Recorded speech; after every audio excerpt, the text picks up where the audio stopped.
चलो भी पढ़ना स्टार्ट करें। कल क्या टॉपिक पढ़ना शुरू किया था? कल ख़त्म किया था एक टॉपिक कंप्लीट किया था स्टेट्स की फॉर्मेशन का, कैसे बने राज्य। अब हम सब जानते हैं कि इंडिया में स्टार्टिंग में कोई राज्य नहीं थे। राज्य पहली बार कब बना? कौन सा राज्य था? फिर किसको कहा कि आप एक रिपोर्ट बनाओ? फजल अली कमीशन। कितने मेंबर थे इसमें? 3। फजल अली, पणिक्कर, कुंजरू, इन तीनों ने रिपोर्ट दी 1955 दिसंबर में, जिसके ऊपर डिस्कशन चला 56 में। और तब कितने स्टेट सामने आए? 14। और कितने यूटी बने? 6। तुम सब जानते हो ये 14 स्टेट क्या क्या थे? क्या थे बताना? A B B, JK KM OPR U West Bengal. A मतलब असम, आंध्र प्रदेश। बी मतलब बम्बई और क्योंकि बंगाल तो पीछे गया तो ये बिहार है। जम्मू कश्मीर, केरल, मध्य प्रदेश, मद्रास, मैसूर, और उड़ीसा, पंजाब, राजस्थान, यूपी, वेस्ट बंगाल। ये 14 थे। और 6 यूटी भी हमें पता है। एक दिल्ली थी, एक दिल्ली, हिमाचल, अंडमान निकोबार, लक्षद्वीप, मणि और त्रिपुरा। फिर समय बीता, इनमें से कुछ चेंज कर दिए, कुछ तोड़फोड़ कर दी ना। सबसे पहला कौन सा स्टेट इनके बाद बना? 15th, 16th, 17th, 18th। तुम जानते हो कौन सा है ये? गुजरात, ये नागालैंड, ये हरियाणा, और फिर हिमाचल प्रदेश। 19, 20, 21 भी तुम्हें पता है। मेघ, त्रि, मणि को उल्टा कर देना ना। सबसे लास्ट में कौन सा स्टेट बना? तेलंगाना। किससे अलग करके बनाया? आंध्र प्रदेश। आंध्र प्रदेश बना था 1953 में और ये बना है 2014 में। ठीक है, आज से नया टॉपिक स्टार्ट करते हैं। सब लोग फोकस रखना, अगले पूरे 1 हफ्ते तक जो क्लास चलेगी वो आज की क्लास का बेस काम आएगा। वहाँ आज की क्लास समझ में आई तो वो क्लास समझ में आएंगी अगले पूरे वीक की। अब ध्यान से बोर्ड पे देखो। आज हम सबसे इम्पॉर्टेंट अपने देश की बात करने जा रहे हैं। एक बहुत इम्पॉर्टेंट ऑर्गेनाइजेशन जिसको हम सब कहते हैं इंडिया का पार्लियामेंट, जिसे आप हिंदी में कहते हैं संसद। पहले एक बहुत बेसिक सी बात कर लेते हैं कि बहुत लोगों को आपकी क्लास में अभी नहीं पता कि विधानसभा क्या होती है, लोकसभा क्या होती है। और बहुत लोग सोचते हैं कि विधानसभा, लोकसभा, राज्यसभा ये सब एक जैसी हैं। ऐसा बिल्कुल नहीं है। अब तुम्हारा मेंटल लेवल इतना बढ़ जाना चाहिए कि तुम्हें अपने देश को समझना चाहिए। अब तुम वो स्कूल के बच्चे नहीं हो कि कुछ भी लिख दिया काम चल गया, नहीं। अब ध्यान से देखो, 2 तरह से तुम्हारा देश चलता है। एक तो पूरा नेशनल लेवल पे तुम्हारी सरकार चलती है। अभी संसद को छोड़ के पहले इस पे ध्यान देना। एक तो नेशनल लेवल पे हमारी सरकार चलती है और एक स्टेट लेवल पे। लोकल लेवल की पंचायत की बात अभी नहीं करेंगे। नेशनल लेवल की जो सरकार चलती है ये लोकसभा, राज्यसभा और राष्ट्रपति की बातें करते हैं। जब भी कभी नेशनल गवर्नमेंट की जिक्र करेंगे तो कभी लोकसभा के मेंबर का नाम आएगा, कभी राज्यसभा, कभी राष्ट्रपति। जब स्टेट की बात करते हैं ना तो विधानसभा, विधान परिषद और गवर्नर, या जिसे आप कहते हैं राज्यपाल, ये इसे आप कहते हैं राष्ट्रपति, इनका जिक्र करते हैं। तो पहले बेसिक बात तो ये है कि विधानसभा बहुत छोटी चीज़ है, लोकसभा बहुत बड़ी चीज़ है। लोकसभा किस लेवल पे काम कर रही है, जबकि विधानसभा स्टेट। इनके ही छोटी बहनें हैं ये। लोकसभा के छोटे बहन को कह देते हैं विधानसभा, राज्यसभा की छोटी बहन को विधान परिषद, और राष्ट्रपति के छोटे रूप का ही नाम मान लो राज्यपाल। वो हर स्टेट में हैं, ये पूरे देश में एक एक हैं। अब आपके देश में जो नेशनल लेवल की गवर्नमेंट है, पहले इसको जानेंगे, समझेंगे, फिर कभी इनकी बात करेंगे। ये समझ में आ गया तो ये बहुत बच्चों का खेल है। तो हम संसद से शुरुआत करेंगे। संसद के 3 पार्ट्स हैं। संसद देश के लेवल पे काम करती है और इसके 3 पार्ट्स में 2 तो हाउसेज हैं। एक का नाम है लोकसभा, एक का नाम है राज्यसभा, और एक है आपका प्रेसिडेंट ऑफ इंडिया। ये कोई भी आदमी, कोई भी औरत हो सकता है, इसके लिए कोई इनमें से नहीं बनेगा, ये बिल्कुल बाहर का आदमी है। लोकसभा का कोई इंसान अगर राष्ट्रपति बन गया तो वो लोकसभा को छोड़ देगा। ये सबसे बड़ी पोस्ट है, सबसे रिस्पेक्टेबल पोस्ट है इंडिया की, अकॉर्डिंग टू कॉन्स्टिट्यूशन इससे ऊपर कोई है ही नहीं। पीएम भी इसके नीचे, क्योंकि पीएम तो यहाँ है या फिर यहाँ से बनेगा।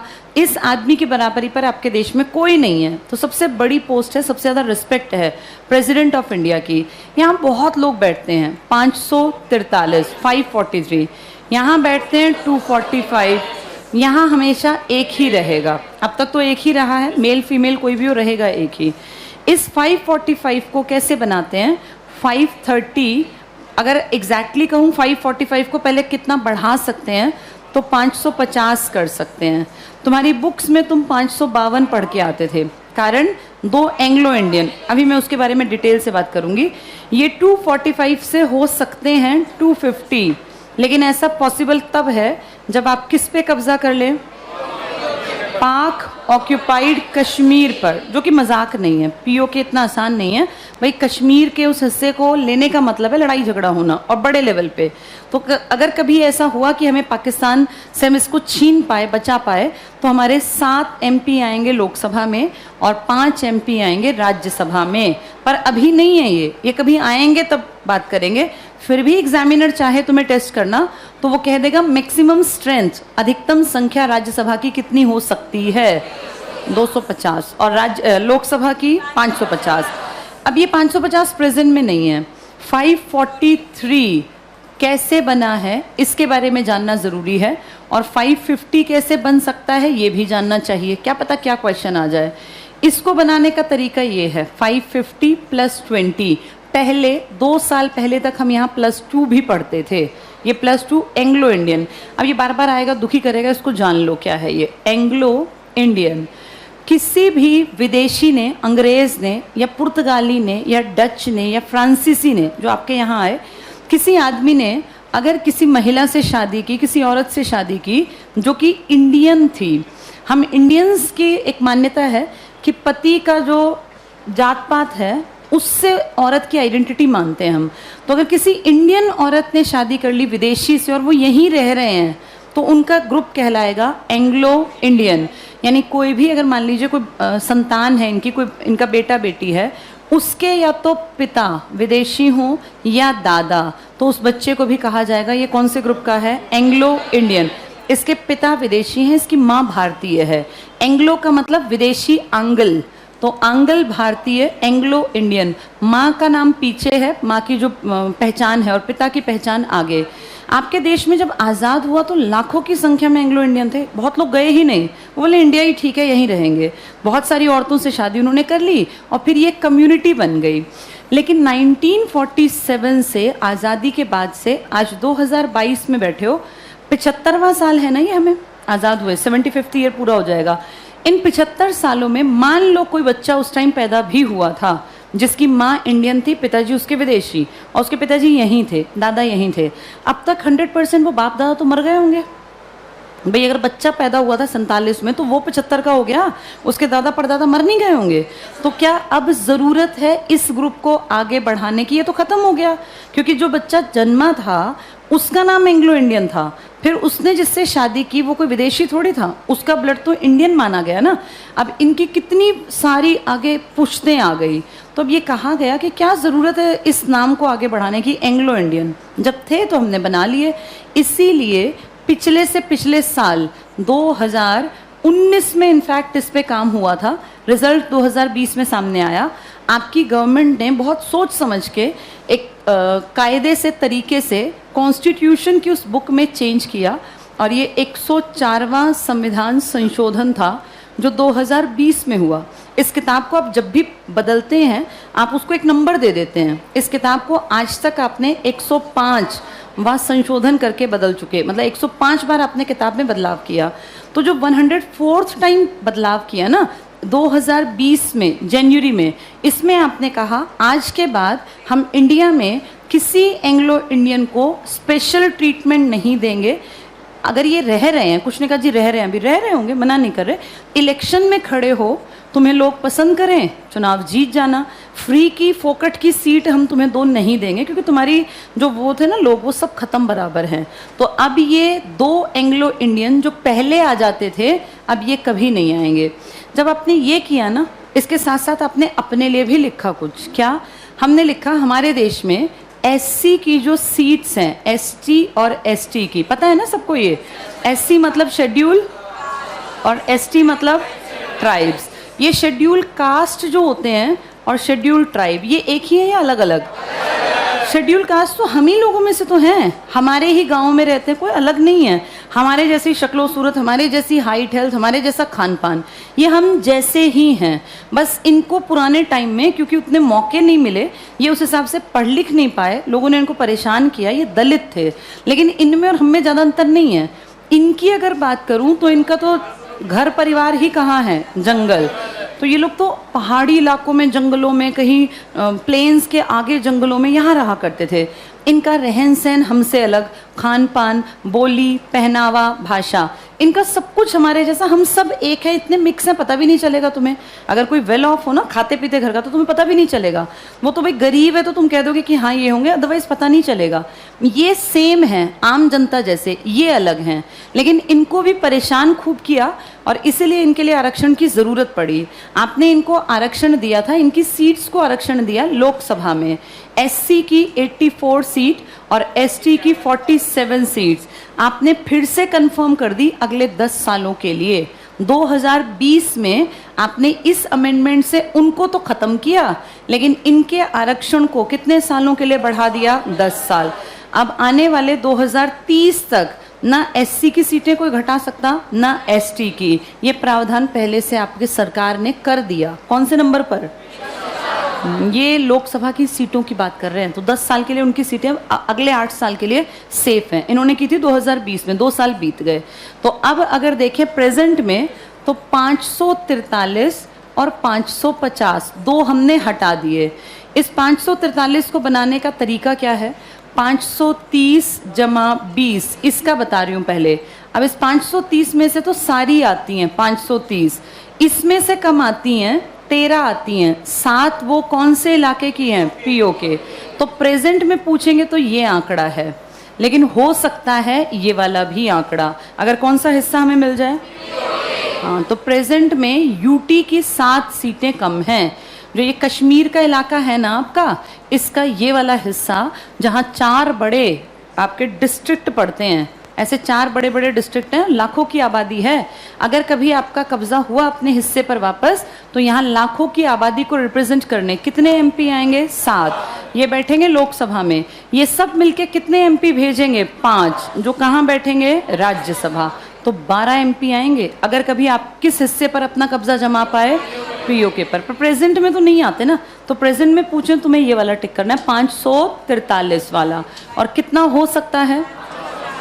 तो अभी आते हैं 530 जमा 13, आ सकते हैं 530 जमा 20। कौन सा ग्रुप बिल्कुल गायब कर दिया? Anglo Indian. क्लियर सबको ये बात? ये हुई लोकसभा की बात। पहले हम लोकसभा को ही डिटेल में जानते हैं। तो लोकसभा में कंपैरिजन करके पढ़ेंगे तो बेहद आसान हो जाएगा। लोकसभा में कोई भी आ सकता है 543 में। तुम और मैं भी इलेक्शन में खड़े हो सकते हैं कि नहीं? हो सकते हैं, पर पीछे बैक पावर, पैसा और बहुत ज़्यादा, थोड़ा सा ये मान के चलो कि जिनका नेगेटिव तरीके का नाम फेमस होता है ना, वो जल्दी एमपी बनते हैं बजाय आम आदमी के। तो 543 लोग जो हैं, ये आते कैसे हैं? इनको कौन भेजती है यहाँ तक? जनता। इन 543 लोगों में से जो चुन के आते हैं, पार्टीज़ अपने अपने कैंडिडेट खड़े करती हैं। भाई जिस पार्टी को लगता है मेरा रुतबा है, तो वो हर सीट पर, मतलब कोई 300 सीट पे खड़ा कर रहे हैं, कोई 400 पर, कोई सारी सीटों पर। आप सबको ये भी पता है आपके देश में 2-3 ही पार्टी हैं जो नेशनल लेवल की हैं। वैसे तो 7 हैं, लेकिन जो वास्तव में टक्कर लेती हैं, या तो बीजेपी थी, अब तो एक ही रह गई, अब तो वो भी गई। पहले कौन सी टक्कर ले लेती थी? बीजेपी और कांग्रेस। कांग्रेस देश की सबसे पुरानी पहली पार्टी है। बीजेपी बनी है 1980 में, तो बहुत पुरानी तो नहीं है बीजेपी। और जब 80 में आई तो इसका कोई नाम नहीं था। इसका पहली बार लोगों ने नाम सुना था 1996 में, जब 13 दिन के लिए प्रधानमंत्री बने थे अटल बिहारी वाजपेयी जी। फिर वाजपेयी जी ने थोड़ा सा एक इसको बूस्ट किया और वो 6.5 साल तक पीएम की कुर्सी पर रहे, अच्छे काम भी किए। तब लोगों को पता चला कि बीजेपी एक ताकतवर दल हो सकता है। और अब इसको बहुत ज़्यादा नंबर 1 पर ले जाने का 2014 से 2019 और 19 से अब अगला इलेक्शन आ रहा है 24 में। और सब जानते हैं कि देश में कोई भी इनके कंपटीशन में नहीं है, चाहे ये खराब है, मुझे नहीं पता खराब अच्छे, तुम बड़े हो समझदार हो अपने आप समझ लो, तुम इससे खुश हो या ना खुश हो, तुम्हारे पास ऑप्शन तो नहीं है ना। तुमने देखा धीरे धीरे कांग्रेस साफ हो गई, पिछले 8 साल में कांग्रेस कहाँ गई पता ही नहीं चला। हर राज्य में पहले क्या था, लगभग राज्यों में कांग्रेस थी। 1977 में एक बार ऐसा हुआ था जब कांग्रेस गायब हुई थी, तब एक नई पार्टी आई थी, लेकिन जनता पार्टी कमजोर थी, इसमें फूट पड़ गई, यूनिटी नहीं थी। जनता पार्टी 1977 में उभरी और 80 में खत्म इन द सेंस ताकत खत्म हो गई, वैसे तो चलती रही लेट तक भी। जनता पार्टी से अपनी सीट वापस किसने ले ली थी, कांग्रेस। लेकिन अब हाल फिलहाल में कांग्रेस इतनी नीचे चली गई कि आने वाले कभी भी सालों में कांग्रेस का नाम दिखेगा नहीं तुम्हें, क्योंकि कांग्रेस के पास कोई मेंबर नहीं है। जैसे मोदी जी से तुम नाखुश भी हो तो तुम्हारे पास ऑप्शन क्या है, भाई कपड़े लेने जाते हैं, नहीं पसंद आया कपड़ा छोड़ दो, किसी और ब्रांड का ले लो, नहीं पसंद आया तीसरे पे चले जाओ। इस देश में सबसे बड़ी कमी जो है ना, इस देश के पास कोई ढंग का नेता नहीं है, लीडर नहीं है। बने घूमते हैं सब लोग हाथ जोड़े और वोट मांगते, पर रियलिटी ये है कि आपके पास इसका कोई ऑप्शन नहीं है। इसलिए आप खुश हैं, नाखुश हैं, आपको लग रहा है देश गड्ढे में गिर रहा है, पर आप क्या कर सकते हैं, फाइनली तो वोट इन्हीं के पास चली जाती हैं, क्योंकि दूसरा कोई ताकतवर है ही नहीं। पहले ऐसा कांग्रेस के साथ था, इसलिए कांग्रेस अकेली राज कर गई। 1947 से कांग्रेस का, देश में पीएम कांग्रेस का ही था और इन्हीं का सब कुछ चला। वो तो लेटर स्टेज में जाके थोड़ी सी कहीं कहीं गठबंधन की सरकारें दिखी। आज जैसी स्थिति स्ट्रांग बीजेपी की है ना, एक दौर में ऐसी ही स्थिति किसकी थी, कांग्रेस की। इसलिए जो समझदार है ना, वो हमेशा यही कहते हैं कि कभी ये मत सोचो कि सदा मेरा सिक्का चलेगा। बीजेपी अगर ये सोचती हो कि सदा बीजेपी ही चलेगी, तो हो सकता है जैसे कांग्रेस को टक्कर देने बीजेपी इतने साल बाद उभर आई, आज से 20 साल बाद कोई नई पार्टी उभर आए। ये किसी को नहीं पता राजनीति में कब कौन आगे आ जाएगा, पर जब तक नहीं आते तब तक मान के चलो कि इनका ही सिक्का चलेगा। तो इनको बनाने वाले लोग कौन हैं, जनता। और क्योंकि जनता बनाती है इसीलिए ये लोकप्रिय हैं, ये फेमस हैं जनता के बीच में, ये लोकप्रिय सदन है। इसको निम्न सदन कहते हैं, ये खास बात है। निम्न मतलब ये लोअर हाउस कहलाती है, वैसे बहुत पावरफुल, पीएम यहीं बैठता है। इसके लोअर कहलाने के पीछे इसकी 2 ताकत हैं। पहला, इस देश में 3 बड़ी सर्विसेज हैं, आईएएस, आईपीएस, आईएफएस, सबको पता है ना। ये एक पुलिस सर्विसेज, एडमिनिस्ट्रेटिव सर्विसेज और फॉरेस्ट सर्विसेज। इन तीनों को कहते हैं ऑल इंडिया लेवल की सर्विसेज। कोई चौथी सर्विस इनके साथ नहीं है, बाकी सब कहलाती है सेंट्रल लेवल की। जैसे आईआरएस बन गए, फॉरेन मिनिस्ट्री में चले गए, सब नीचे के लेवल पे। ये ऑल इंडिया सर्विसेज हैं। इनकी रिस्पेक्ट, इनके रिगार्ड इतना ज़्यादा है कि अगर कोई आदमी इन 3 पोस्ट पे कोई बैठा है ना, तो उसको हटाने की पावर राज्यपाल, सीएम, पीएम के पास नहीं है। इनको हटाने की पावर सिर्फ किसके पास है, राष्ट्रपति। तो इससे अंदाज़ा लगाओ कि ये पावरफुल पोस्ट हैं। और अगर पावरफुल पोस्ट और क्रिएट करनी है, नई सृजित करनी है, मतलब क्रिएट करनी है, नई बनानी है। जैसे आप देख रहे हैं आईएएस का हर साल जो लिस्ट आती है यूपीएससी की, घटती जा रही है पोस्ट। पता है तुम्हें ये बात? पहले ये पोस्ट कभी 1200 1500 प्लस हुआ करती थी, अब आप देखो 800, 850, 750 इसके बीच में फ्लोट करने लग गई, ये घट गई। अगर ये नई बनानी पड़े तो पावर किसके हाथ में है? ये बहुत बड़ी पावर है, क्योंकि असली काम यही लोग करते हैं। आपके देश की जितनी पॉलिसी मेकर है ना, वो तो बस ये आधे मंत्री, बस ये चेहरे हैं। काम करने वाले लोग आईएएस, और आईएएस ही जाके आगे इनके क्या बन जाते हैं, सचिव, सेक्रेटरी बनते हैं।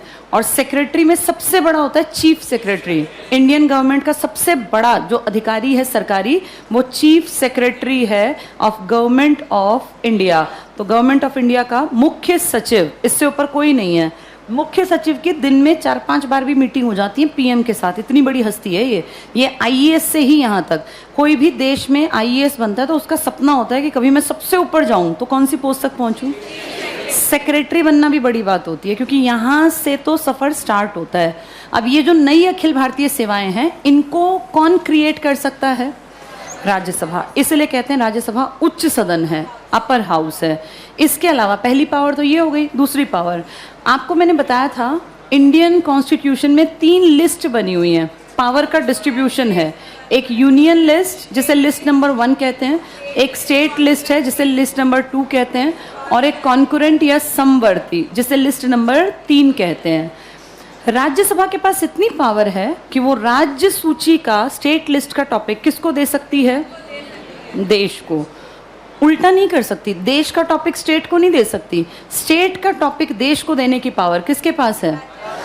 पीएम मोदी ये काम नहीं कर सकते जो राज्यसभा कर सकती है। इसीलिए इन 2 पावर्स के कारण इसे अपर हाउस कहते हैं, उच्च सदन, और इसे क्या कहते हैं? निम्न सदन। 543 लोग जो है ना, एक बार आ गए तो कितने साल के लिए आ गए? पर अगर ये गड़बड़ करें तो बीच में भी हट सकते हैं। अगर ज़रूरत पड़े तो 13 दिन 16 दिन के भी पीएम देखे हैं आपने।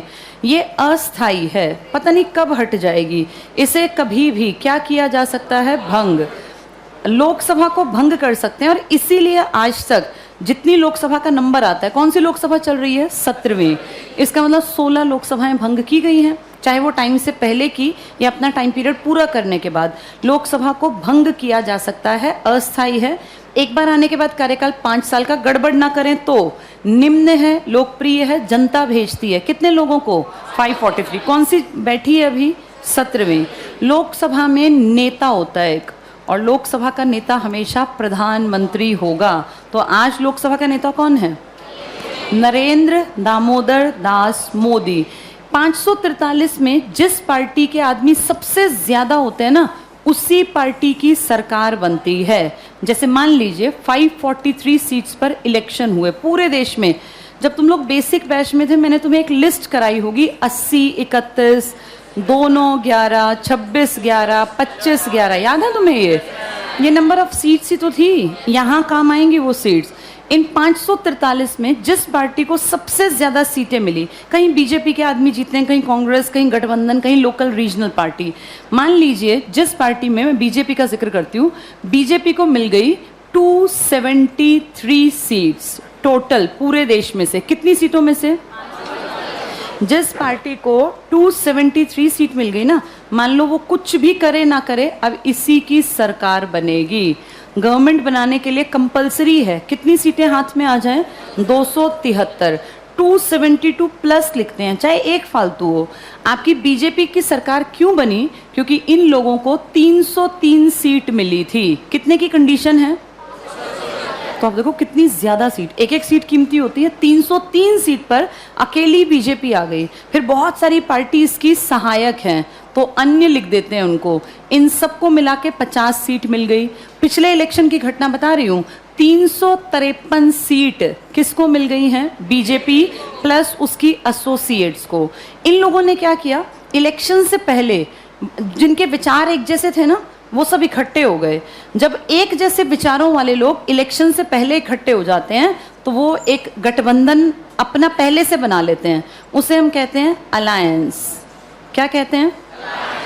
कभी कभी ऐसा होता है, अलायंस भी दम नहीं दिखा पाता, नई सीट जीत पाता, उसे दूसरे की जरूरत पड़ जाती है। मान लीजिए बीजेपी को किसी और की भी जरूरत पड़ी, इसके सहयोगी नहीं जीत पाए जितनी सीट चाहिए थी, तो इलेक्शन के बाद जिसको ये अपने साथ जोड़ने की कोशिश कर लेते हैं ना, उसे हम कहते हैं ये गठबंधन की सरकार है, कोएलिशन की गवर्नमेंट है। कोएलिशन, कोएलिशन की सरकार मतलब गठबंधन की सरकार। 2 एग्जाम्पल देती हूँ आपको, अखबारों में पढ़ते हो तुम ये। एक नाम लिखा आता है NDA, एक लिखा आता है UPA। NDA का मतलब नेशनल डिफेंस एकेडमी नहीं है, ये नेशनल डेमोक्रेटिक अलायंस। जिसने डिफेंस एकेडमी बोला उसने ठीक भी बोला, NDA का मतलब वो है। लेकिन जब पॉलिटिकल साइंस पढ़ रहे हैं तो NDA का मतलब है नेशनल डेमोक्रेटिक अलायंस, राष्ट्रीय उसमें है ना, ये क्या बोलते हैं इसको, प्रजातांत्रिक गठबंधन। और UPA का मतलब है यूनाइटेड प्रोग्रेसिव, प्रगतिशील अलायंस, गठबंधन, संयुक्त प्रगतिशील गठबंधन। और ये राष्ट्रीय प्रजातांत्रिक गठबंधन, अंग्रेजी ज़्यादा आसान है, यूपी और एनडीए, क्योंकि अखबार में यही लिखा आता है। अब ये जो एनडीए है ना, इसकी लीडर है बीजेपी, प्लस उसने अपनी जैसी सोच वालों को इकट्ठा किया और कहा भाई हम सबका एक ग्रुप बन गया, अब हम लड़ेंगे, इकट्ठे रहेंगे, मतलब इलेक्शन में लड़ेंगे तो एक साथ लड़ेंगे कि हम एक जैसी विचारधारा, एक जैसा हमारा सोच विचार। इन्होंने अपना नाम क्या रख लिया? एनडीए। इसका लीडर कौन है? इसका लीडर कौन है? कांग्रेस प्लस अदर्स, इसके सहयोगी जिनकी सोच विचारधारा सब कांग्रेस से मेल खाती है। अब हमें ये पता है कि इन्होंने पहले से अपनी अपनी सरकार में आने की तैयारी कर ली, अपने दोस्त इकट्ठे कर लिए, लेकिन कई बार ऐसा होता है कि ना इसको पूरी सीट मिले ना इसको मिले। मैं एक एग्जांपल देती हूँ, 1996 में ऐसा ही हुआ था। ना यूपीए को ताकत मिली उतनी जितनी चाहिए थी 272 सीटों की, ना एनडीए को। इन दोनों के पास सीट कम थी तो इनको बुलाया गया, इनकी सीट कम थी फिर भी कहा कि आप आ जाइए और आप जोड़ लीजिए दो चार को अपने साथ।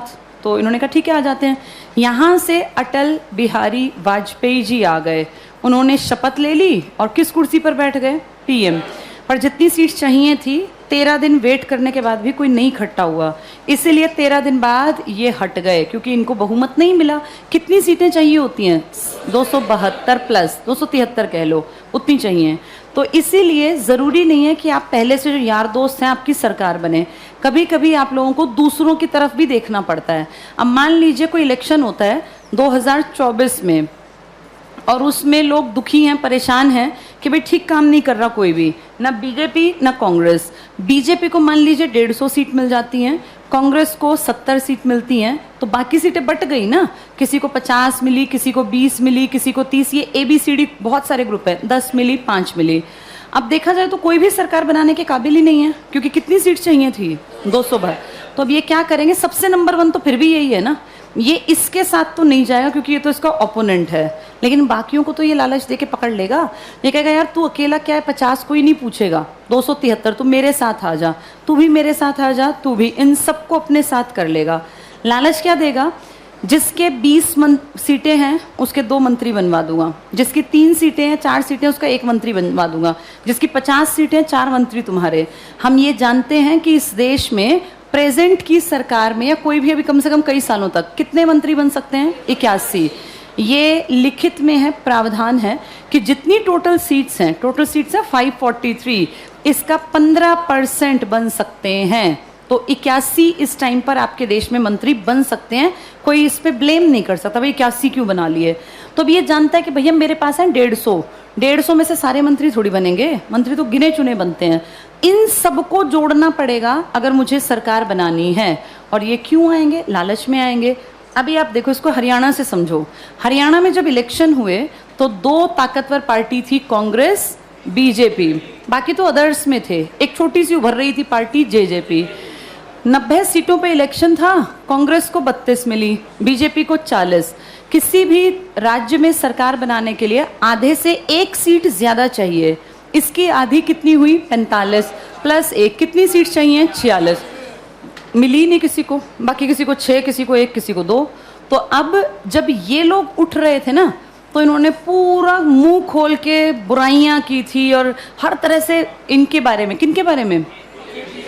इनकी बुराई कर करके ही ये जीते थे। अगर तुम्हें पुरानी बातें याद हो, टारगेट ही ये था कि बीजेपी की टांग खिंचाई करो और लोगों से कहीं ना कहीं कॉन्फिडेंस जीत लो। तो बीजेपी की बुराई करते करते करते इनको कितनी सीट मिल गई? 10। अब ये 10 सीट पे सरकार तो नहीं बना सकते, कितने पे चाहिए? 46। तो अब ये 10 वाले बैठे रहे, भैया हमारी सरकार तो बननी नहीं। कितनी घटियापन है आपकी राजनीति में। आप इससे देखो, जिसकी बुराई कर करके इनको 10 सीटें मिली, ये रातों रात इनके पास गए और बोले यार हमारी 40, ना हमारी सरकार बननी, तेरी 10 ना तेरी बननी, अगर हमारी सरकार को अपनी 10 सीटें दे दो तो डिप्टी CM तू बनेगा। ऐसा ही तो हुआ आपके राज्य में। और यहाँ 40 में ये 10 मिलते ही इनकी ताकत बढ़ गई 50, कंडीशन से ऊपर आ गए। और आज आप देख लो CM और डिप्टी CM सब खा रहे हैं और कोई कुछ कर नहीं पाया। ऐसा हर राज्य में मिल जाता है। ये यूपी में भी कई बार देखा गया, पहले राजनीति में, महाराष्ट्र, हर जगह। ये सब अपने फायदे के लिए। अब तुम सोचो, जो पुराने लोग थे ना, उनके लिए राजनीति का मतलब होता था आइडिया। भाई मेरी एक आइडियोलॉजी है, मेरी एक सोच है और मैं इतना नहीं गिर सकता कि मैं दूसरी पार्टी के साथ जाके जिनके सोच ही मुझसे अलग है। पहले लोग अलग थे तो अलग थे। अगर गांधी की विचारधारा से बोस सहमत नहीं थे तो देश ही तो छोड़ गए। कहाँ रहे देश में, सब कुछ छोड़ गए और बोले राजनीति का मुझे ज़रूरत ही नहीं है। ये सच में लीडर्स थे।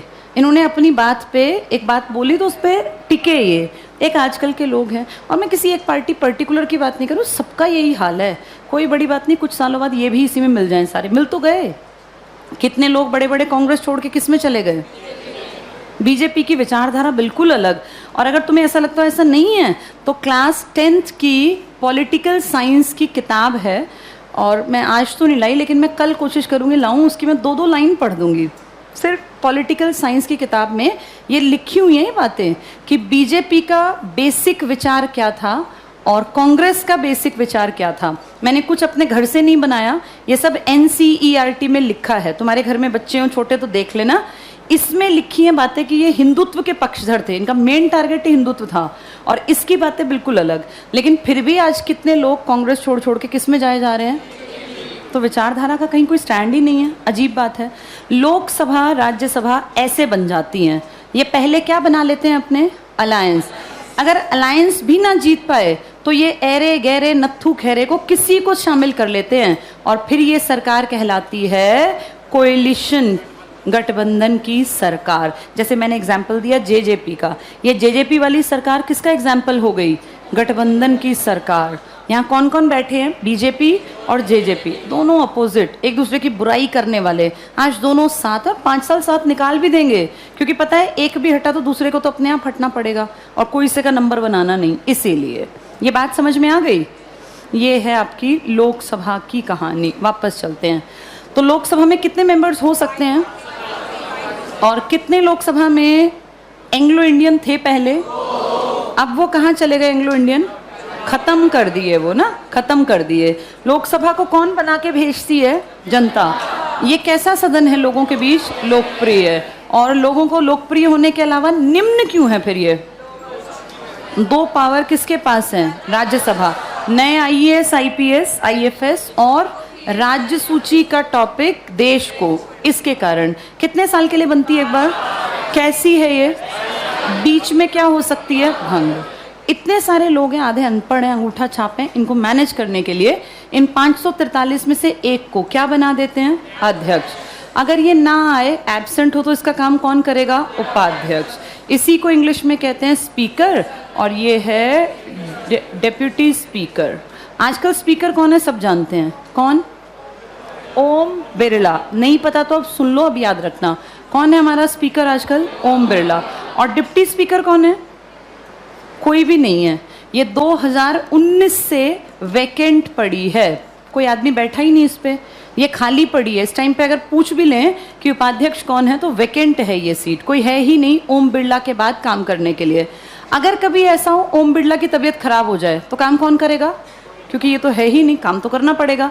उस कंडीशन में राष्ट्रपति 6 सदस्य जो MP हैं, इन मैच्योर और समझदार, इनका एक पैनल बना देता है। फिर ये पैनल डिसाइड करता है 6 लोगों का कि अध्यक्ष कौन बनेगा। कायदा कहता है अध्यक्ष ना हो तो काम कौन कर ले? लेकिन पिछले 3-4 साल से उपाध्यक्ष नहीं है। वो तो अच्छी बात है कि बीमार नहीं पड़े। अगर मान लो बीमार पड़ गए, विदेश जाना पड़ा इलाज कराने, तो फिर कितने लोगों में से? 6। ये 6 किसने बना रखे हैं? राष्ट्रपति। ये इंपॉर्टेंट है। ये पूछते हैं कि अध्यक्ष उपाध्यक्ष दोनों ना हो तो राष्ट्रपति का बनाया हुआ पैनल, जिसमें सारे लोग यहीं के होंगे, मतलब क्या होंगे? वो MP होंगे। लोकसभा क्लियर? इसको कंपेयर कर लेते हैं अब राज्यसभा के साथ। अच्छा, एक चीज और, कौन सी लोकसभा चल रही है अभी? ये मैंने ऊपर लिख दिया था ना। यहाँ लोकसभा में ये अध्यक्ष, और ये भी लिख देती हूँ यहाँ, अध्यक्ष और उपाध्यक्ष। लोकसभा का मेंबर बनने की एज कितनी है? 25 साल। आज तक 25 का कोई तुम्हारा PM नहीं बना। सबसे यंग PM तुम्हारा 40 का बना, वैसे 25 का बन सकता है। अब राज्यसभा को कंपेयर करते हैं। यहाँ कितने मेंबर हैं? 543। सबसे कम मेंबर कहाँ हैं? 543 में किस स्टेट में सबसे कम मेंबर हैं? तो मैंने स्टेट्स याद कराई थी। 8 स्टेट बताओ जिनमें या इसमें तो 3 स्टेट बताओ लोकसभा की जिनकी सीट सिंगल है। मिजोरम, नागालैंड, सिक्किम। और 3 बड़ी स्टेट यूपी, महाराष्ट्र, बंगाल। 80, 48, 42। राज्यसभा को देखें, कितने मेंबर हो सकते हैं? 45। हो कितने सकते हैं? 250। अभी कौन सी चल रही है ये 17वीं? ये पहली, आज तक पहली चल रही है। हमारे दादा परदादा के टाइम जो थी ना, वही चलती जा रही है। ऐसा कैसे? क्योंकि ये कभी भंग ही नहीं हुई, आज तक पहली ही चल रही है, इसको कोई नंबर नहीं देते। 1952 में पहली बार राज्यसभा के सदस्य गए थे, इनडायरेक्ट चुन के राज्यों ने भेजे थे, अपने अपने राज्य ने। इन लोगों में जितने लोग पहुंचे थे, देखो बहुत ध्यान से समझना, ये लिखा नहीं है किसी किताब में जो समझा रही हूं। जितने लोग गए 1952 में, मान लो इन सबकी एंट्री हुई थी राज्यसभा में। इनका कार्यकाल था 6 साल। इनको कब हटना था? 6 साल बाद। कब? 1958 में ये हटते। लेकिन फिर एक दिक्कत आई कि भाई इकट्ठे अगर हटेंगे तो ये तो ख़त्म हो जाएगी, और ये ख़त्म नहीं करनी, ये सदा चलने वाली चीज़ है। तो कुछ लोगों ने उस टाइम पर एक तरह से सेक्रीफाइस किया। उन लोगों ने कहा हम हट जाएंगे भाई, हमें हटा दो, नयों नयों को जोड़ते रहो। एक सीरीज़ चलाने के लिए कुछ लोगों को सेक्रीफाइस करना पड़ेगा। 1954 आया, 2 साल, इन सबको 2 साल हो गए जितने मेंबर हैं। फिर कहा इनके नाम की पर्ची बनाओ, सबके नाम की एक एक स्लिप बनाई, और वो स्लिप एक तरह के जार में डाल ली, और कहा जितनी टोटल स्लिप हैं इसकी 1/3 निकाल दो। बार बार उसको हिला के जार को पर्ची निकालते गए। जब 1/3 पर्ची निकल गई, जिसका इन पे जिसका नाम लिखा था पर्चियों पे, उन सबको अब जाना पड़ेगा। सिर्फ कितने साल बाद? ये आए कितने साल का प्लान करके थे? 6 साल। पर देश के लिए इतना तो करना पड़ेगा। 2 साल बाद 1/3 लोगों को निकाल दिया। सर आपका टाइम पीरियड पूरा, देश के लिए आपको इतना सेक्रीफाइस करना, ठीक है चले जाएंगे। नए आ गए 1954 में, पुराने गए हैं, ये ओल्ड है, ये चले गए। बाहर से नए आ गए, न्यू, जिनका टाइम पीरियड कब स्टार्ट हुआ है? 54 में।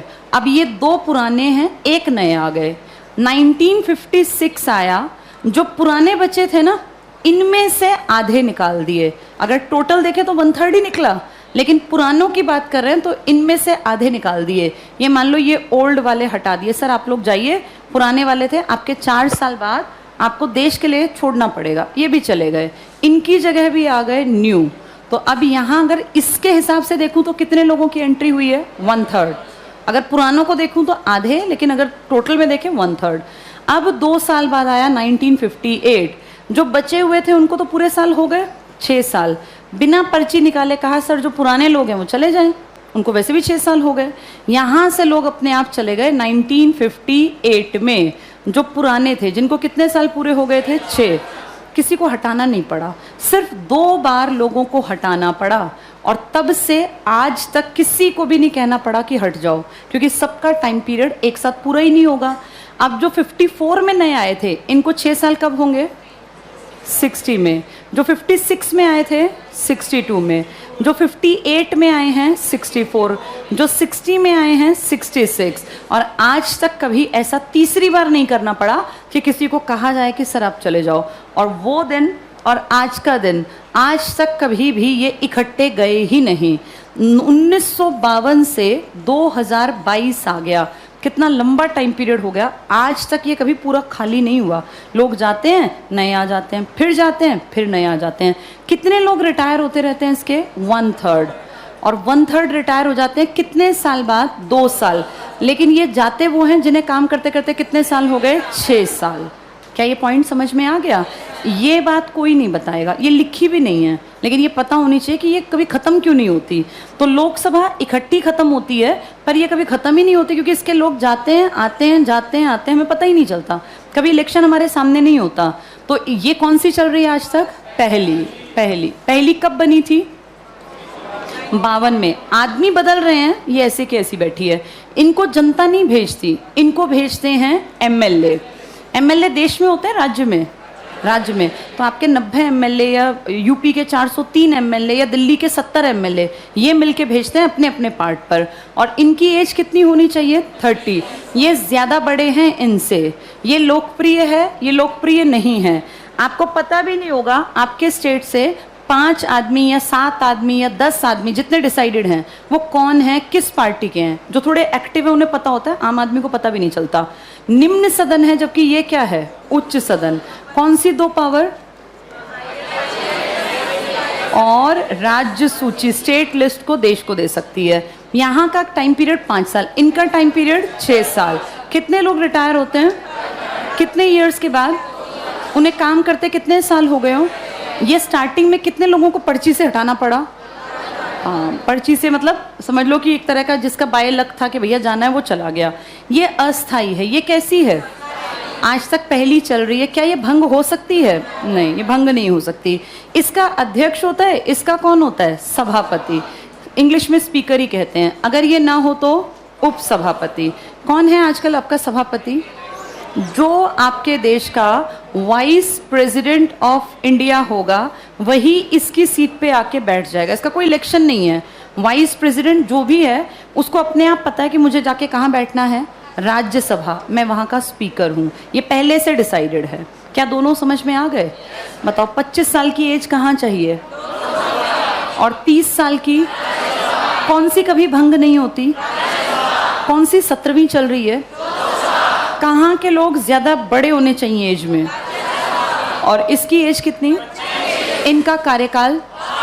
इनका कार्यकाल ये कौन सी चल रही है? अब ध्यान से सुनना, इसका कोई कार्यकाल नहीं है। इसका कोई कार्यकाल नहीं है। ये कार्यकाल इसके मेंबर्स का है। पेपर में जानबूझ के ऐसा क्वेश्चन देंगे कि निम्न में से किस संस्था का कोई कार्यकाल ही नहीं है? किसका नहीं है? राज्यसभा। ये इसके मेंबर्स का कार्यकाल है। आज तक ये कौन सी चलती जा रही है? लोकप्रिय कौन सी है? ये लोकप्रिय क्यों नहीं है? हमें पता ही नहीं। ना हमसे कभी पूछते ना हमें बताते। हमें तो डायरेक्ट ये पता चलता है अखबार से कि हमारे राज्य से ये वाले लोग गए हुए हैं। ये भी थोड़े पढ़े लिखों को, वरना आम जनता को नहीं। लेकिन अनपढ़ आदमी को ये पता होता है कि मेरा ये एमपी है, ये एमएलए, इनके नाम पता है। क्यों? ये कैसे पता? इनके इलेक्शन में वो खुद गया था, इसलिए नाम क्या पड़ा? लोकप्रिय सदन। सबको समझ में आ गया? अच्छा, अब बताओ, अगर अध्यक्ष बीमार हो तो काम कौन करेगा? उपाध्यक्ष भी ना हो तो? एक पैनल किसने बनाया? राष्ट्रपति ने। कितने आदमी हैं? डिप्टी स्पीकर अगर नहीं है तो फिर पैनल का नंबर आएगा, जो किसने बना रखा है? राष्ट्रपति। अगर देश के सबसे बड़ी पोस्ट कहें तो प्रेसिडेंट ऑफ इंडिया। दूसरी बड़ी पोस्ट कहाँ काम करता है ये? किस रूप में? हाँ, कल इसको सारे को किताब से पढ़ेंगे, आज इतना ही पढ़ेंगे।